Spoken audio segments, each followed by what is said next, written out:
Notre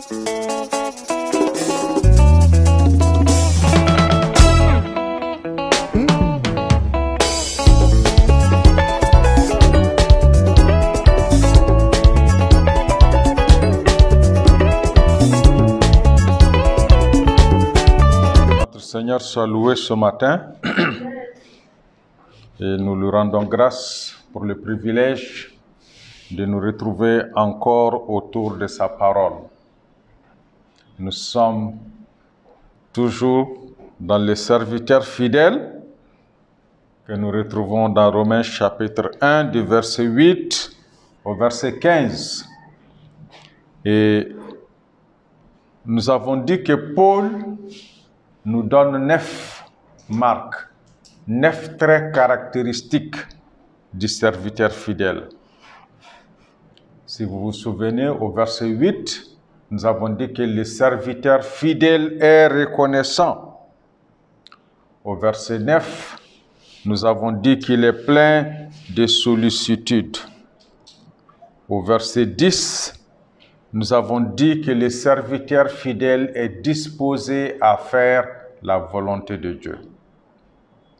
Et ce matin, nous arrivons à la 4e marque ou trait caractéristique.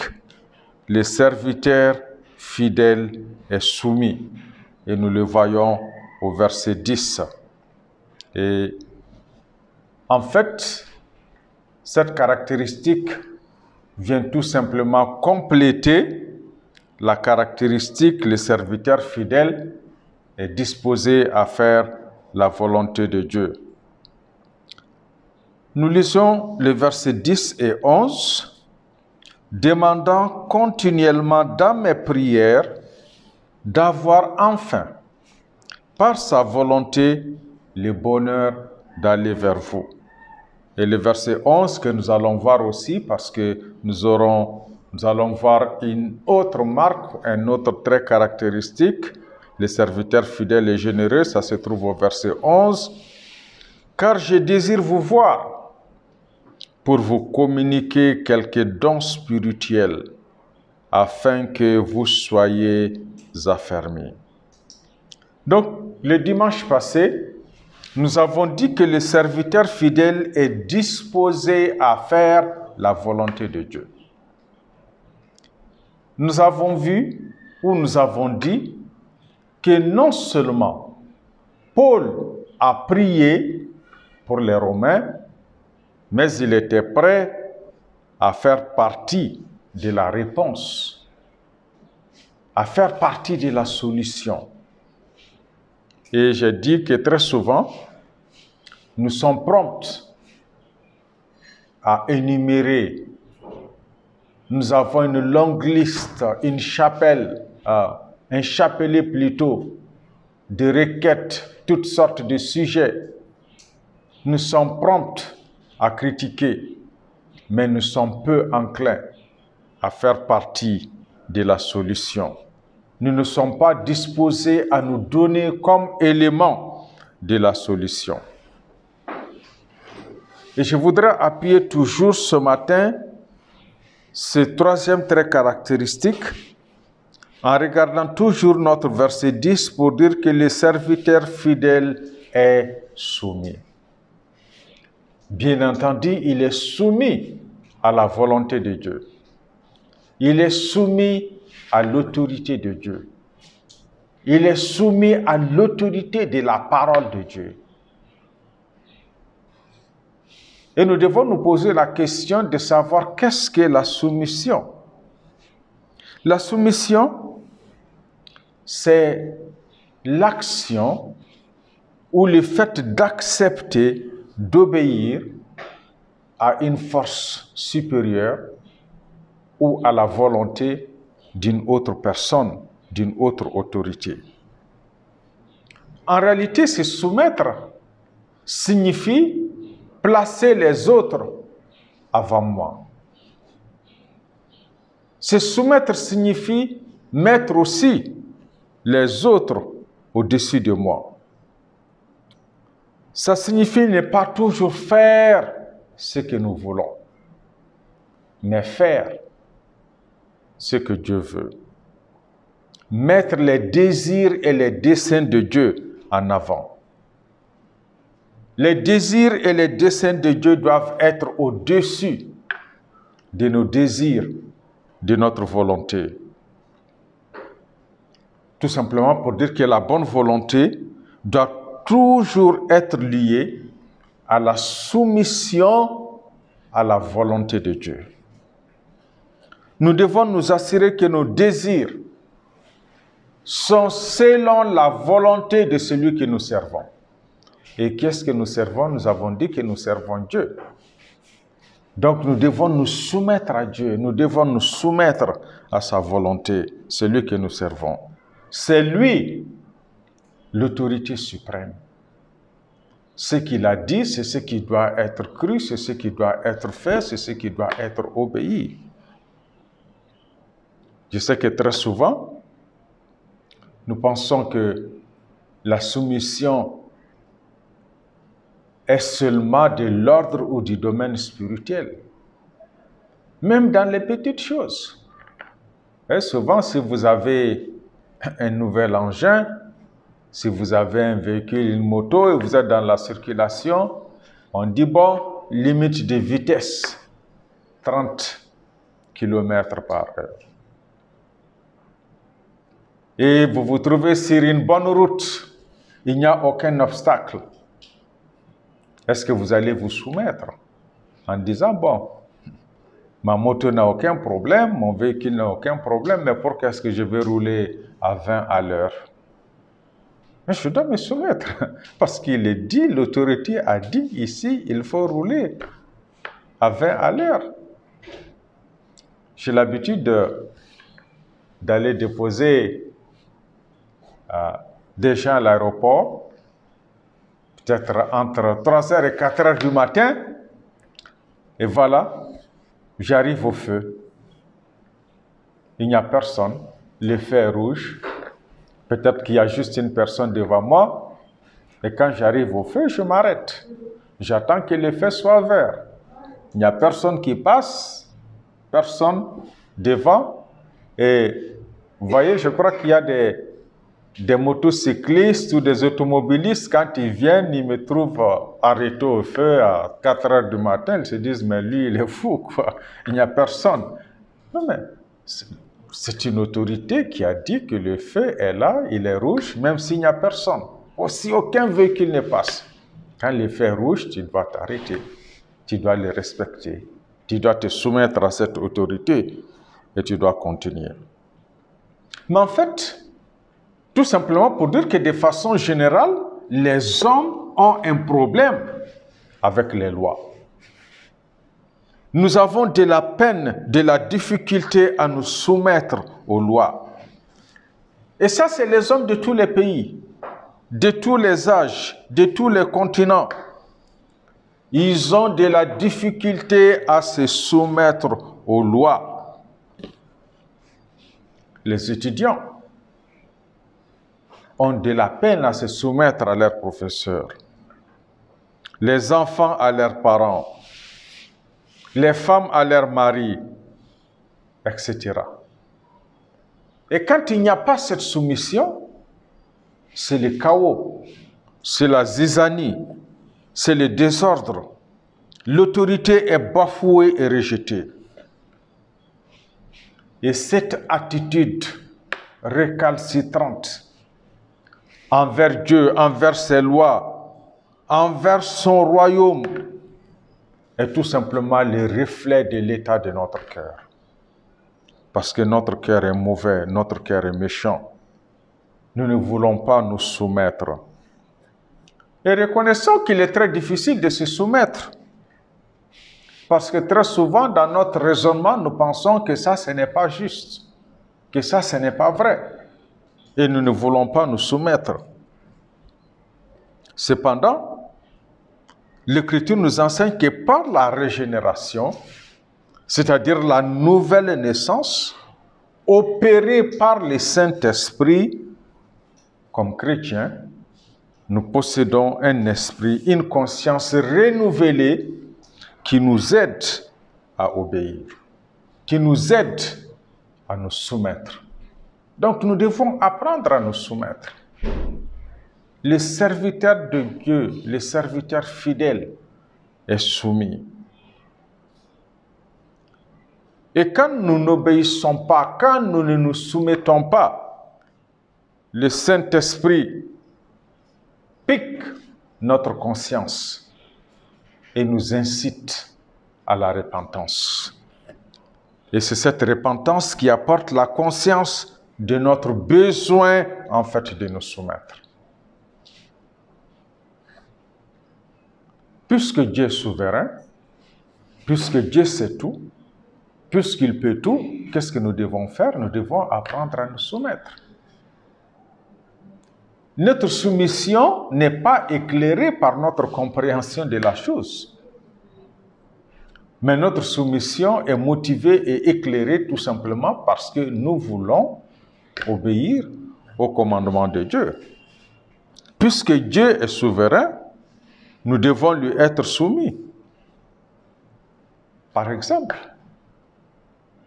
nous savons que Dieu sait tout. Dieu connaît tout, Dieu peut tout. Mais Dieu nous demande de prier. On pourrait se poser la question, mais puisque Dieu sait déjà, pourquoi est-ce que je vais prier? Et c'est vrai, avant que je ne parle, avant que la parole ne soit sur ma langue, Dieu sait ce qu'il y a au fond de mon cœur. Mais c'est la soumission.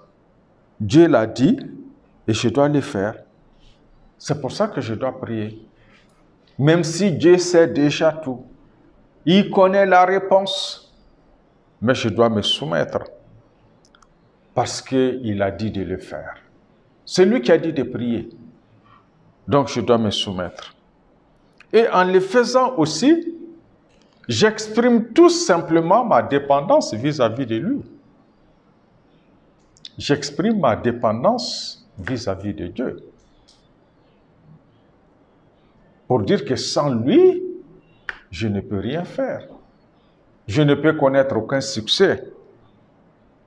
Donc je montre ma bonne volonté de faire sa volonté et non la mienne. C'est ça la soumission. Ma volonté, je la mets de côté pour faire celle de Dieu. Je fais montre en ce moment de soumission. Et ça doit être le but ou un des buts les plus élevés dans ma vie. La volonté de Dieu que je dois faire selon la manière de Dieu, dans le temps de Dieu et selon le but de Dieu. Donc, je ne me soumets pas parce que je comprends. Même quand je ne comprends pas, des moments où Dieu le dit, je dois me soumettre. Ce n'est pas que Dieu nous empêche de réfléchir ou ce n'est pas parce que c'est absurde. Non, c'est absurde peut-être, mais c'est vrai.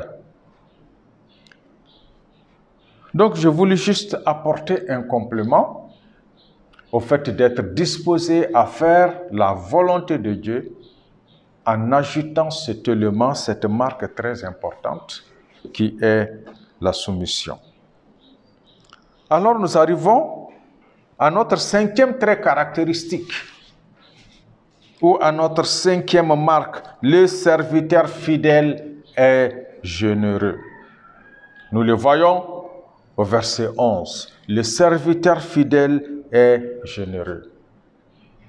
Et celui qui est généreux aime comme Jésus aime. Il est prêt à donner et il est prêt à se donner. Ou tout au moins, il doit être prêt à se donner. Il doit être prêt à donner, il doit être prêt à se donner. Voyez, Paul avait nourri pendant longtemps le projet d'aller à Rome. Il voulait se rendre à Rome pour donner. Ce n'est pas pour recevoir qui voulait aller à Rome, ce n'est pas pour obtenir quelque chose, c'était pour donner. Il voulait à Rome, ce n'était pas pour visiter le Colisée, ce n'était pas pour voir les grands champs hippiques de Rome, assister à la course des chevaux. Ce n'était pas pour aller voir les gladiateurs. Mais il avait un but en disant qu'il voulait se rendre à Rome. C'était pour donner. C'était pour encourager les croyants qui étaient à Rome. Ce n'était pas pour recevoir les honneurs. Ce n'était pas pour recevoir les applaudissements qu'il voulait y aller. Mais c'était pour servir. Servir en donnant. Il voulait donner, il voulait communiquer. Ne nous trompons pas. Si nous servons pour recevoir les honneurs, les applaudissements, ou pour qu'on nous décerne un satisfecit, alors nous serons certainement déçus. Nous serons déprimés parce que ça n'a pas de sens. Ça va flatter notre orgueil, mais spirituellement, ça ne nous avance en rien. Paul avait un but parce qu'il était généreux. Ça venait de son cœur. Il aimait les Romains qu'il n'avait jamais vus et il voulait leur donner quelque chose. Et très généralement, quand on parle de générosité, on pense tout simplement qu'il faut donner de l'argent. Non, la générosité, ça vient du cœur. Et c'est des actes, des actions qu'on pose au quotidien à l'endroit du prochain, à l'endroit de notre frère. Le but de Paul, de façon générale, nous est décrit dans Colossiens 1, les versets 28-29. C'était de présenter chaque homme parfait. Il dit, c'est lui que nous annonçons, exhortant tout homme et instruisant tout homme en toute sagesse, afin de présenter à Dieu tout homme devenu parfait en Christ.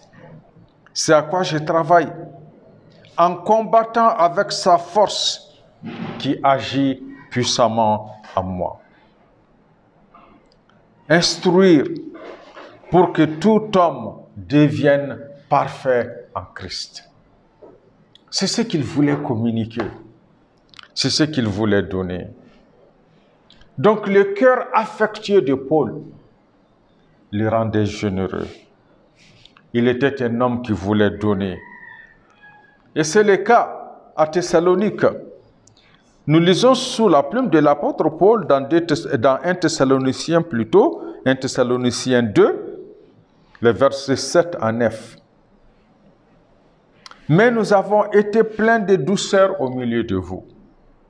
De même qu'une nourrice prend un tendre soin de ses enfants, nous aurions voulu, dans notre vive affection pour vous, non seulement vous donner l'évangile de Dieu, mais encore nos propres vies.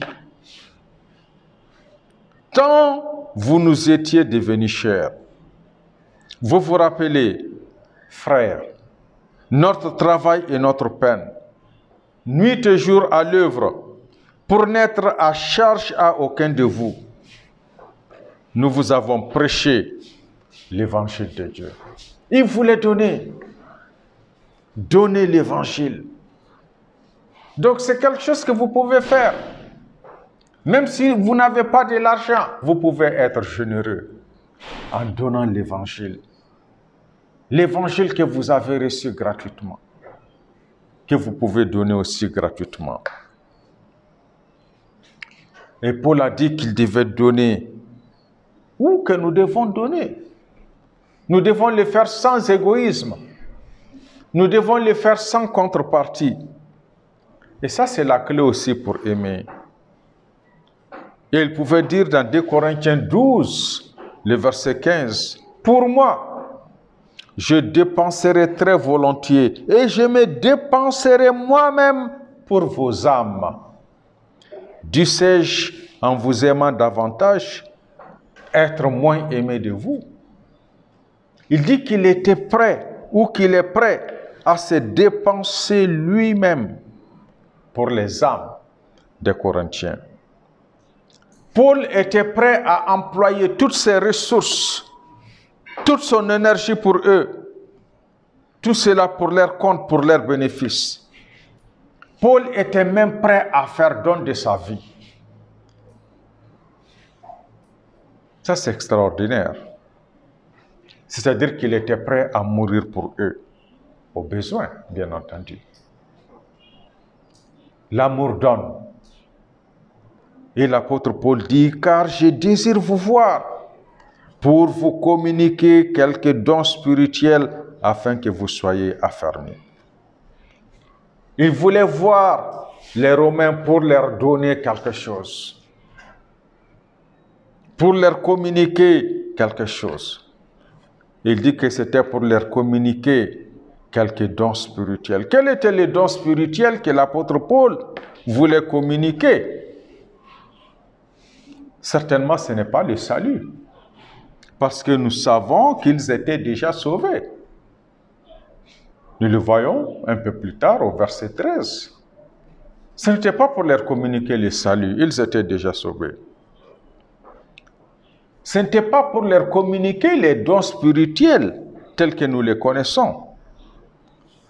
Par exemple, je pense à Romains chapitre 12. Parce que l'Écriture nous dit que ceux-ci sont donnés directement par le Saint-Esprit. Donc c'est le Saint-Esprit qui donne directement. Ce n'est pas pour leur communiquer ces dons spirituels. Mais je pense qu'en parler de dons spirituels ici, c'est en général.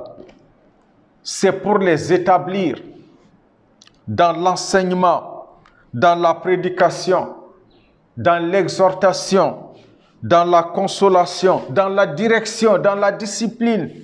C'est de façon générale. Ces dons spirituels-là. Donc, il dit qu'il a le désir de les voir pour leur communiquer, pour leur donner un bienfait spirituel.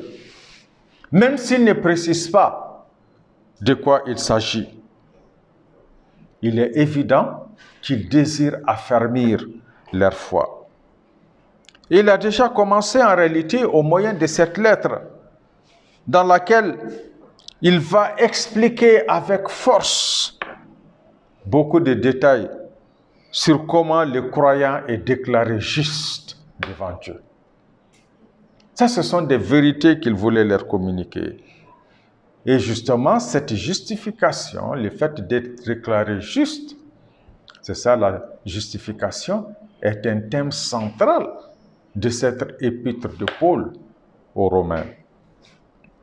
Et les résultats, pour qu'est-ce qu'il voulait faire tout cela? Les résultats, c'est pour que ces croyants soient affermis. Pour qu'ils soient affermis, c'est-à-dire pour qu'ils puissent croître à tous égards en celui qui est chef, qui est le chef, c'est-à-dire Christ. Éphésiens 4, le verset 15. Il les aimait. Vous voyez, l'amour de Paul et sa générosité impliquaient dépenser son temps et son énergie pour voir les Romains croître, grandir dans leur foi et dans leur espérance. Est-ce que un moniteur de l'école du dimanche qui doit enseigner les enfants chaque semaine va juste prendre quelques minutes dans la semaine pour préparer sa leçon alors qu'il sait que il doit contribuer, il doit affermir ses enfants? Je ne pense pas que ça c'est de l'amour. S'il aime vraiment, il va consacrer du temps. C'est ce que Paul, en réalité, fait ici. S'il aime ses enfants, s'il aime ses élèves, s'il aime ses étudiants, il va prendre le temps de préparer sa leçon avant de venir devant eux. S'il ne les fait pas, ce n'est pas l'amour. Paul était toujours prêt à donner, à communiquer quelque chose pour affermir, pour établir, pour renforcer. Parce que Paul savait qu'il ne suffisait pas seulement de prêcher. Il ne suffit pas simplement d'implanter des églises.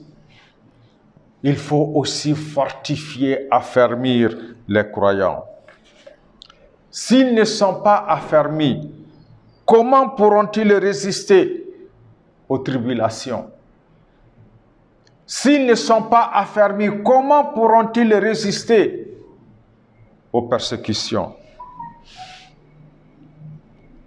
Voyez, si l'apôtre Paul a bien réussi son travail d'implantation d'église, c'est parce que son désir constant était de fortifier ses disciples. Son désir constant était de les affermir partout où il passait. Nous lisons dans Actes 14, le verset 21 et 22. Quand ils eurent évangélisé cette ville et fait un certain nombre de disciples, ils retournèrent à Lystre, à Icône et à Antioche, fortifiant l'esprit des disciples, les exhortant à persévérer dans la foi et disant que c'est par beaucoup de tribulations qu'il nous faut entrer dans le royaume de Dieu. Acte 14, 21-22. Donc, il voulait voir les Romains pour leur communiquer quelques dons spirituels. Et certainement, l'apôtre n'entend pas par là que l'église de Rome manquait les dons spirituels. Nous avons dit que c'est donné par le Saint-Esprit. Il veut tout simplement leur apporter un enrichissement spirituel général. Parce qu'il avait un but. C'est qu'ils soient affermis, c'est qu'ils soient établis. Et ces termes, dans les actes des apôtres, quand on les lit, résument en un mot toute l'action de l'apôtre Paul vis-à-vis des églises qui existaient. Il faisait le tour pour les affermir. La générosité, mes amis, est un trait de caractère que nous devons développer. C'est quelque chose que nous devons avoir. Proverbe 22, le verset 9 dit « L'homme dont le regard est bienveillant sera béni, parce qu'il donne de son pain aux pauvres. » L'Écriture nous enseigne que Dieu est généreux et il s'attend à ce que nous suivions son exemple. La générosité de Dieu se voit autour de nous. La générosité de Dieu est démontrée partout. Dieu a créé ce monde, il a créé cette planète. Il l'a créé de façon appropriée pour que nous puissions y vivre. Il l'a créé pour répondre à nos besoins. Dieu nous donne les couleurs. Il nous donne la lumière. Il nous donne le bruit. Il nous donne l'air. Il nous donne les capacités d'entendre et d'apprécier. Il nous donne les capacités de voir et d'apprécier. Il nous donne les capacités de toucher et d'être satisfait.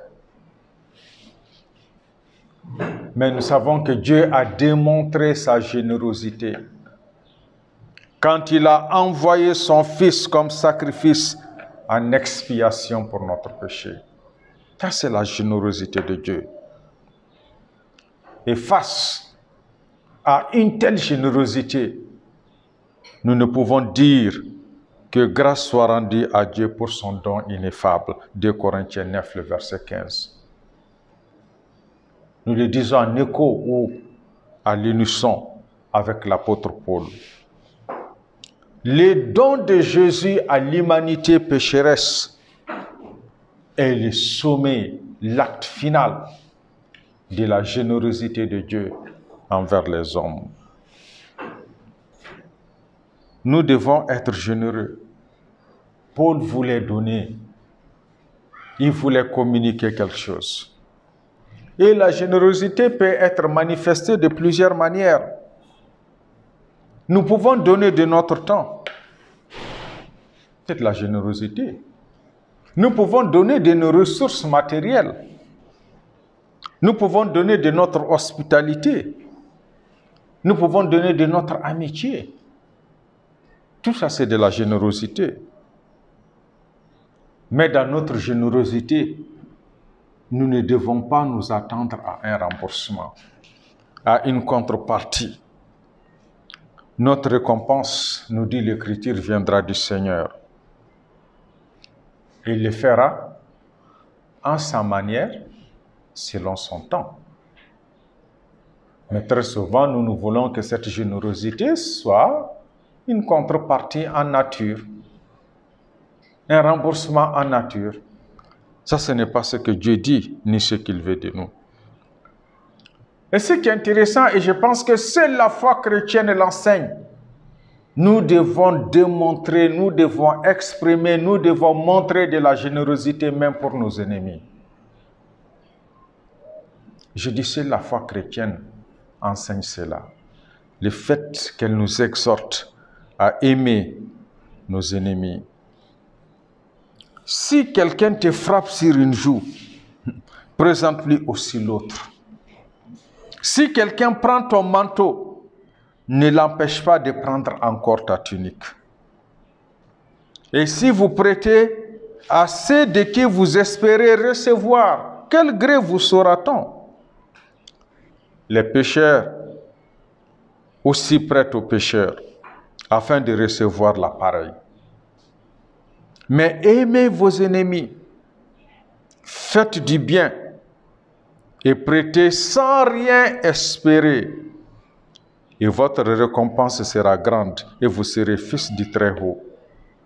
Car il est bon pour les ingrats et pour les méchants. Luc 6, le verset 29 et le verset 34 et 35. Laissez-moi conclure ce matin en disant que Dieu cherche des personnes, des hommes, des femmes qui refléteront son caractère et qui vont modeler la générosité. Paul a recommandé à l'Église d'être généreuse. Il a même félicité les Philippiens pour leur générosité. Ce matin, quel est l'état de votre soumission? Quel est l'état de votre générosité? Dieu recherche des cœurs qui sont reconnaissants, disposés à aimer, à faire sa volonté, à se soumettre, disposés à donner. Est-ce que vous êtes disposés à vous soumettre à la volonté de Dieu dans l'amour, en partageant ce qu'il vous a donné, ce qu'il vous a confié? C'est ça la générosité.